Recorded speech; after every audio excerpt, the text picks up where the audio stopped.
You're listening to Living Beyond with Hope. Hey, that's me. Welcome to the podcast. This podcast is meant to help you realize you're more than a label, and you too can create a life you love despite it. Each week, we bring you tips and inspiring messages to help you take the positive steps in your health that will allow you to live beyond. Now sit back, relax, meal prep, or take a walk as you dig into today's topic with your host, a gal living her life to the fullest with type 1 diabetes, Hope Mangiafico. For today's episode, we have a special guest from the Philippines, and the way that we met was pretty cool. After wanting to hire someone to help me with some parts of my business, I was able to connect with Leah, and her story is phenomenal. And as she likes to present herself, she's a breast cancer survivor, and she honestly has never believed that she's ever been a victim of it. And she's a wanderer, she's a dreamer, she's a woman who appears to be, someone fragile in physique. She's pretty petite, yet strong beyond your imagination. And she joins us today to share her story and show love to, our family sister, as a family member, as a confidant, as a friend. And I'm so excited to have her here. So, Leah, welcome to Living Beyond with Hope. Yeah, thank you, Hope, for that introduction about myself. Well, honestly, I'm Leah from Philippines, and that's really way beyond your place. And honestly, Hope and I haven't met in person yet, but I'm really happy that we've been friends, and I'm invited here to talk about my label, which is breast cancer. So, aside from being a breast cancer survivor, I'm also having a cool life. And I'm working as a librarian for the Holy Spirit School of Tagbilaran. And aside from that, I'm also working or volunteering as a counselor for Youth Lead Philippines. That is a youth organization that empowers young leaders all over our country.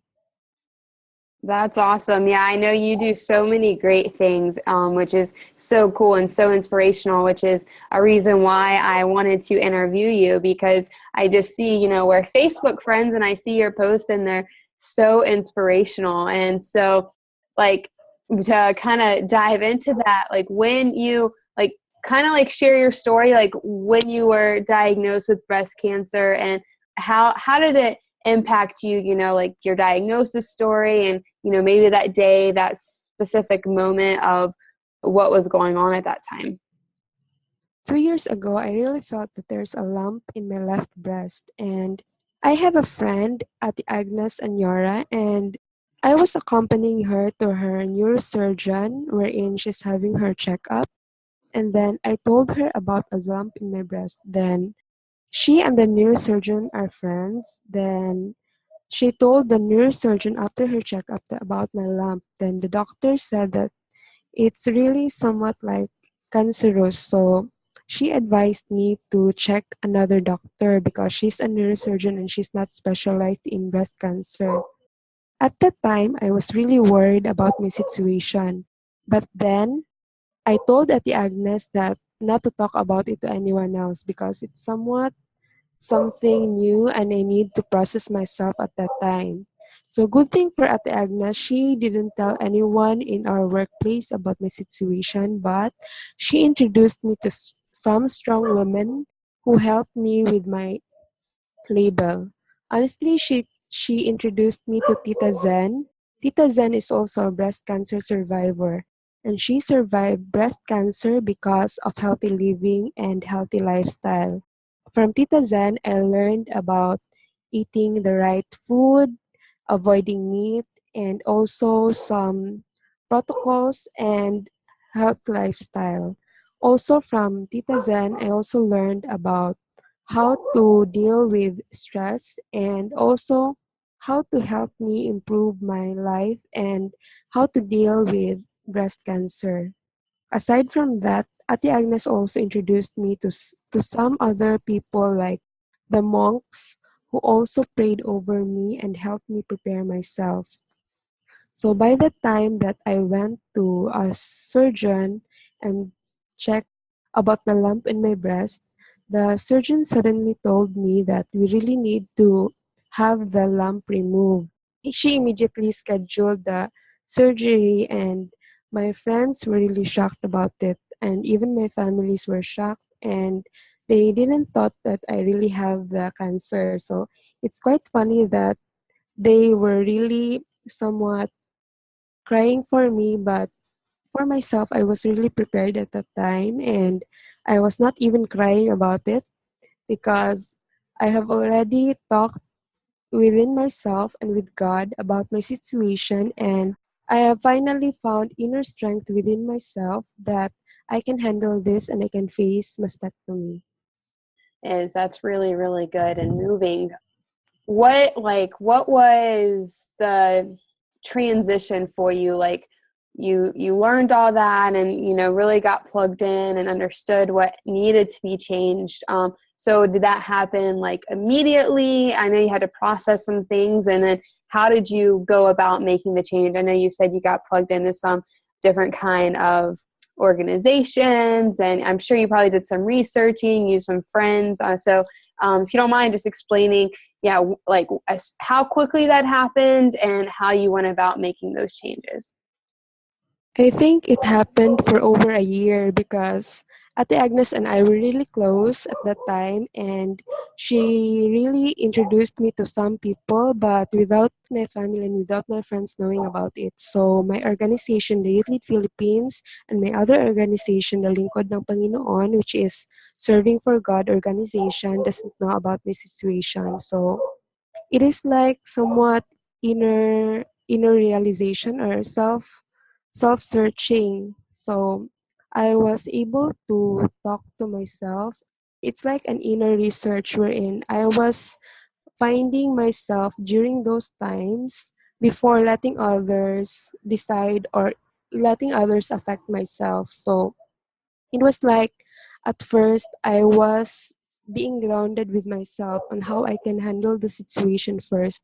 It's not an easy journey. It's not like an overnight acceptance of the things that happened to me because I know that cancer is not that easy to accept.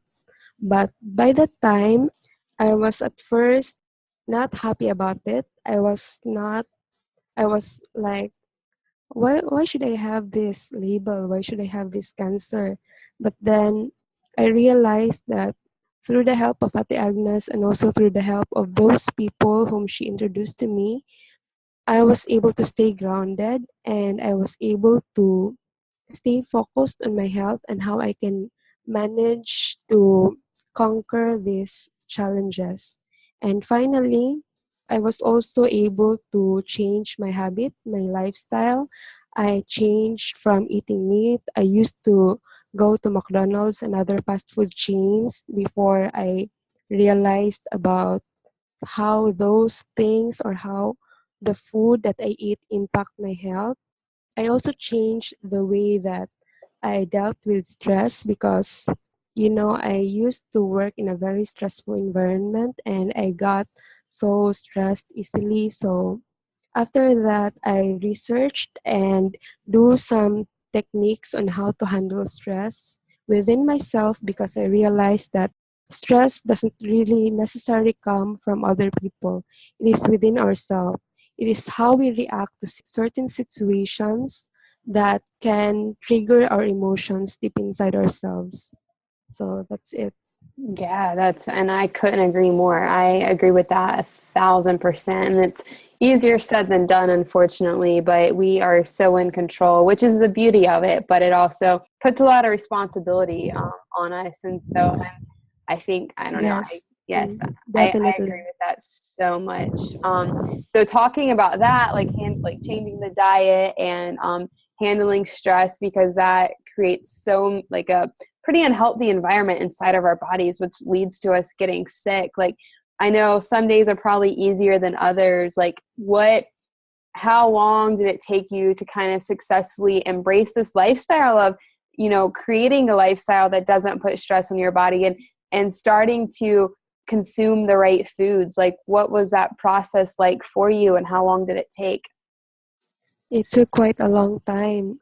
After the changes that I've made, I really tried my best to maintain the pace of my health. And there are really times that are not so good, and there are times that are really tempting. Say, for example, if you are invited in a feast or in a celebration, especially that I have many friends and they keep on inviting me to their birthday parties, and Filipinos love to eat pork. We have lechon paksiw, and they really taste good, and it's quite like difficult for me in a bit, but I'm happy that my friends, after they know my label, they've been very considerate, and every time we have gatherings, they will prepare a food for me. So after my mastectomy, there are certain adjustment wherein but that also involves my family and my friends. So instead of them previously in my mastectomy, they will joke about my diet and about my health, wherein because you see I am very small, and it's different when you see a small girl dieting because most of the time they're the quite heavy people who does diet here in our place, but if you see a small girl doing diet, it's quite ridiculous. So they often joke about me, and they often joke about that in me before my mastectomy. But after my mastectomy, my friends adjusted, and instead of them bullying me, they give me food that helps me with my diet. So that's also one of the adjustments that they made. And that's also one of the things that helped me with my adjustments in my cancer, for my label. Yeah, well, that's good. And that's like a teachable moment too, because it's not a diet, it's a lifestyle. And so, people learning to respect that, and also educating them, like I for someone living with type 1 diabetes, a lot of people don't understand why I choose to eat certain ways, or like why I don't drink, or why I don't do certain things. And I use it as a teachable moment of like, I feel so much better when I have this lifestyle, and I don't look down upon people that enjoy other things, but it's in our best interest, and because people care about you, they want to support you, and so that's a great opportunity to educate, and then bring them on board. So that's great. What would you say is the one thing that you can confidently say was key to your success? So you've covered a lot already, and I think it's amazing just like how quickly you got plugged in. But if you had to nail it down to one thing, what would you say that would be? That would be prayer. I Mm, cannot do all this without prayer and guidance from God. And absolutely. honestly, there are a lot of protocol that we can do for cancer or any other diseases.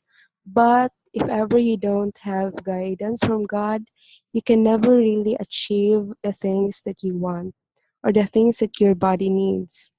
Say, for example, if I choose chemotherapy or radiation, I also underwent radiation, but I think that doesn't suit me because I think having healthy lifestyle is what I believe the best protocol for me. It is eating the right food, having enough sunshine, having lesser stress in my life, and also having more laughter or being more joyful. It really helps me a lot in Mhm. dealing with my label and also in dealing with other diseases that I have. Because honestly, if ever you say about breast cancer or any type of cancer, it is a lifestyle disease. It doesn't happen, cancer doesn't happen overnight. It doesn't just say that 1 hour you're healthy and the next hour you have cancer. It's not like that. I understand that I had cancer, not it doesn't happen overnight, but it happened maybe a long, long time ago when I was still a child. Because honestly, for my genes, I also have defective genes because in my family we already have cases of breast cancer survivor or those who have breast cancer in the family. So two of my aunts already died because of breast cancer, and it's not really something new in our family that we have this case. And also, I was able to work in a chemistry laboratory for 4 years, wherein I was exposed to chemicals. So those moments I've already accepted them as part of my life. So I can say that breast cancer, through prayers, I've changed it into something that helped me improve myself. It helped me look on my inner life and the things that I did in the past that is not really good and the things that I can do for the future. I reached this point of my life because of prayers. Prayers, not only the prayers that I do, but prayers from my community. Because I'm also happy that I live here in the Philippines, wherein we really have strong faith with God, not only within my family, but also with my friends. So no matter how busy we are, especially with Youth Lead Philippines, we really take time to value prayer. So it is really important in our youth lead family that we pray together, and we even take time to do retreats, and during some events that we had, we really have mass. And also I have another community, the Lingkod ng Panginoon, in which we serve God through prayers. We also have prayer meetings, and we gather together as family also to pray together and pray for each other. Mm. And also, aside from that, I also have my family, which is really very religious. If you come here in our house, we have here the Sacred Heart of Jesus and the Sacred Heart of Mary, in which these two portraits really help me see myself and see my future. So that's it. That's the main key in my life, prayer. That's awesome. That's great. I agree with that for sure. And that there's so much that could be talked about that goes even outside the scope of, living through a diagnosis or a label. So that's awesome. Faith is huge, and prayer is massive. Um, what what would be your advice for someone who's struggling with a similar label? So say, breast cancer or any kind of cancer, like if they're having a hard time, maybe they just received the diagnosis or they've had it for a while, and they, sometimes maybe they don't have the resources that you are, blessed with right out of the gate, or I know prayer is such a big thing, but perhaps that's something that they're not yet, doing or comfortable with. So what would be your advice for someone who just received it and is really having a hard time? To those who are struggling with the same label or different illnesses, I can give you two advices. My first advice for you is to have silence. Silence, not in a sense that you isolate yourself, but silence within yourself. You need to take time to listen to who you really are and what you've done and what you really want. You need to know, you need to focus on yourself. You need to you don't need to think about the things like the chemotherapy, the radiation therapy. You don't need to think about that. You don't even need to think about losing your hair or having some physical changes in your body. All you need to focus is on yourself. It's like looking at your soul, mirroring at your soul. It's like seeing yourself within yourself on who you really are and what you really want. So you can only achieve that through silence. Either you isolate yourself or you distance yourself from others. You just need to reflect. You need to reflect on who you really are. Then the second advice would be acceptance. You need to accept that you have this label, because you cannot move on if you will just be carrying this label as a luggage. Because even if cancer, I know it's not an easy thing. Cancer, if you talk about cancer, most people will say you're terminally ill, you're going to die, but it's not really the case. There are a lot of people who have cancer. I've met them and I've personally talked to them, but they're living happy lives. It doesn't really mean that if you have cancer, you will be crying all day, you will not be living your life will end. It's not like that. If you talk about having cancer, you need to accept it. You need to understand that Instead of carrying it as a burden, if ever you will accept it, it will lighten your load because you will not be thinking about negative thoughts about it. It's like the law of attraction. Mhm. If ever you keep on thinking that cancer is negative, cancer is bad, cancer is like this and like that, it will become your reality. But if ever you will say, cancer is just cancer, it is not really who I am. It might be part of my life right now, but it doesn't mean that it will change who I really am. Mhm. So that goes back to number one. You need to silence yourself so that you will know who you really are. Then the second one is the acceptance. Acceptance in the sense that you accept your situation or your label and you don't think of it as a burden. So that's my simple advice to all those people who are struggling with the same label that I have or the different label that they have. Yeah, that's great. I love that.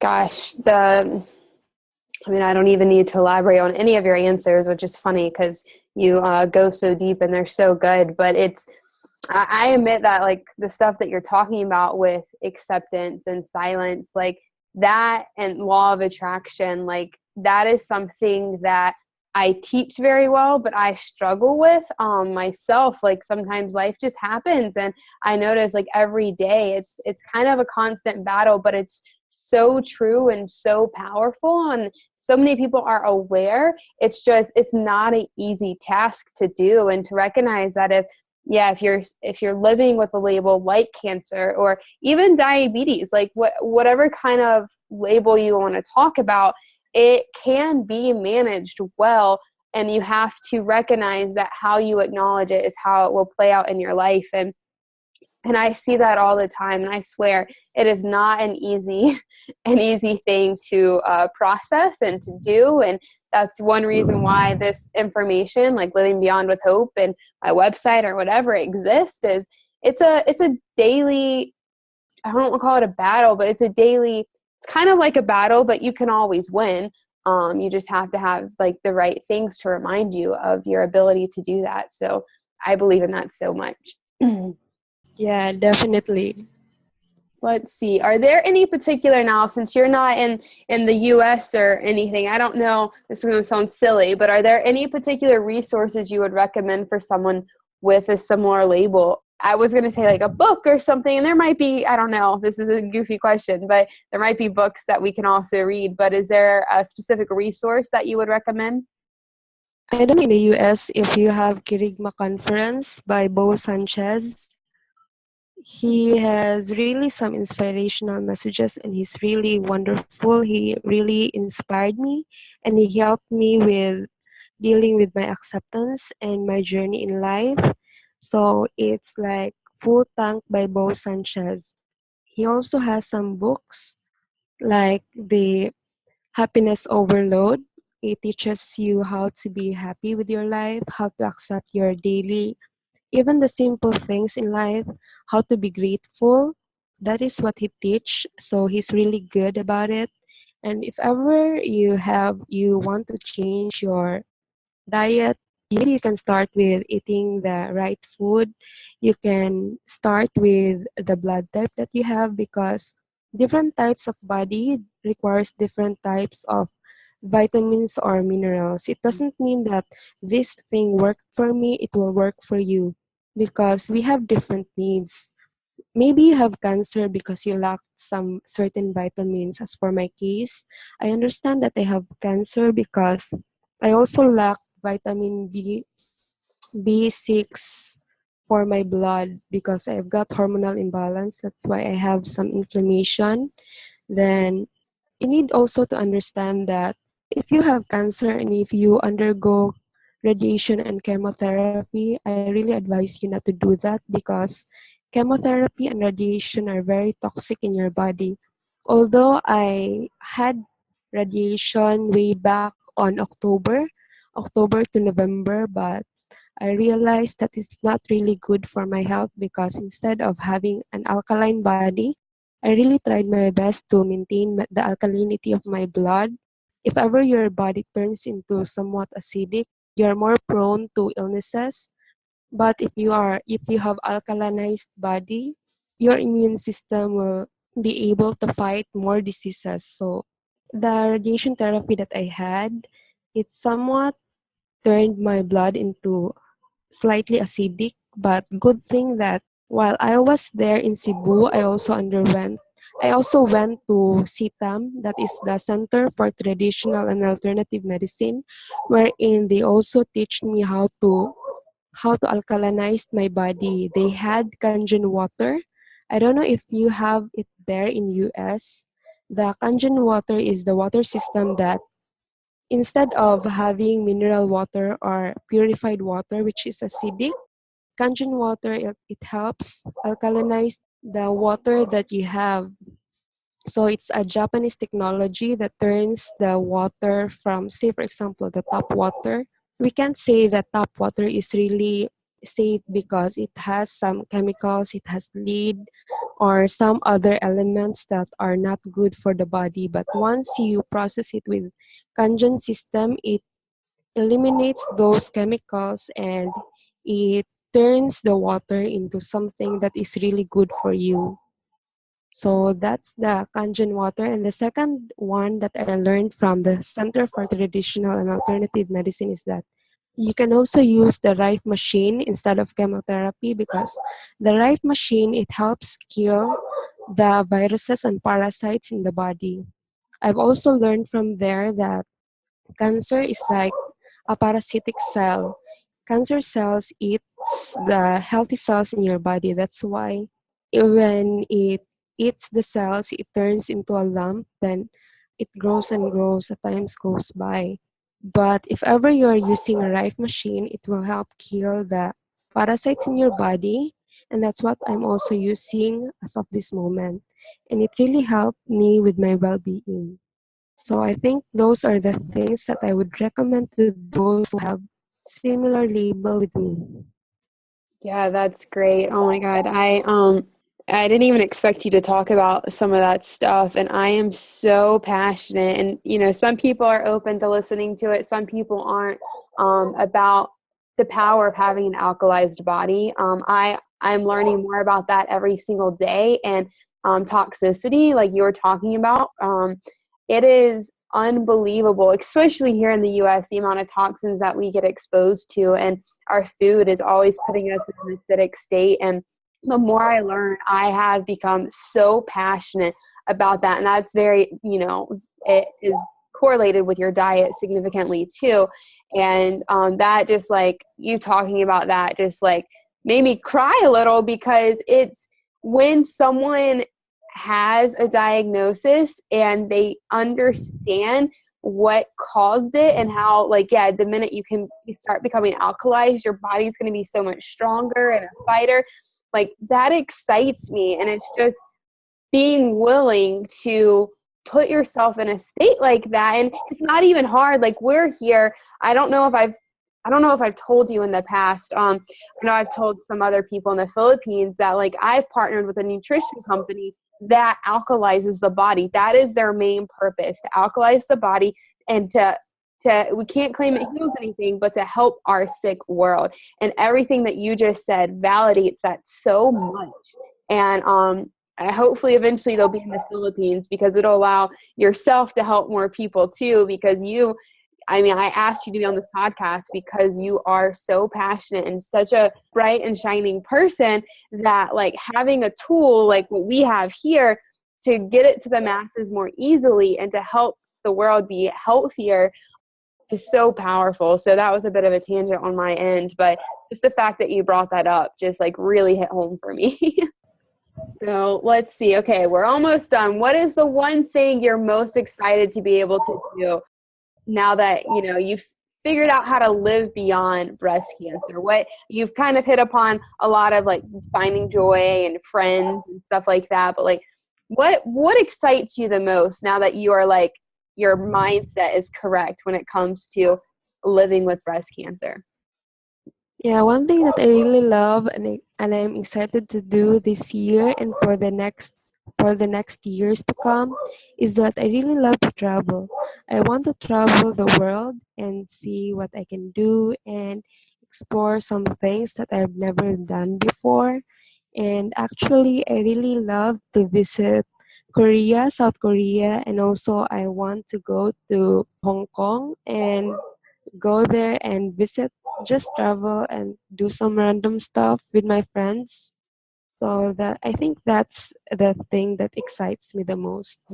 That's awesome. I love it. And you've shared a lot of wisdom. So we got one more. What is your favorite quote? Kind of little on a little inspiration. My favorite quote is taken from the Game of Thrones. It is Valar Morghulis, Valar Dohaeris. So all men must die and all men must serve. It seems like quite ironic that some people or most people are afraid of death, but when you're faced with this kind of label, you need to accept that all men are going to die. You might not die today, but you'll definitely die tomorrow because nobody here that's living today is going to live forever. So the key thing in that quote is that you need to live your life to the fullest every day. If ever you hate someone, you need to feel that pain or feel that hatred, but you don't need to make it your baggage because life is short. You feel your feelings, but you don't have to carry them all the time. So I realized that in the quote, Valar Morghulis, all men must die. So live life to the fullest, and Valar Dohaeris, all men must serve. So you don't need to just serve others, but you also need to serve yourself first, because you cannot give what you do not have. If you do not serve yourself first, you cannot serve others fully. So that's it from the Game of Thrones. That's awesome. I love it. Well, Leah, you imparted so much great information, so much wisdom, and I appreciate your time and spending it here on this podcast, which, over the past, I don't know, it's been a while since I started the podcast and like started recording, and you're helping with a lot of stuff. It's such an honor and a pleasure, and to know you and to be in, we're nowhere near each other, but to be in the same space as you, to be affected by you, by your words and your wisdom. And I'm so excited for people to hear this and to understand and to feel the hope that that's possible with something as scary as cancer. So I appreciate your time so much. Okay, thank you, Hope, for also for giving me this time, and I hope you have a nice day and gong si pachai or Happy Chinese New Year. Thank you so much, Leah. I appreciate it.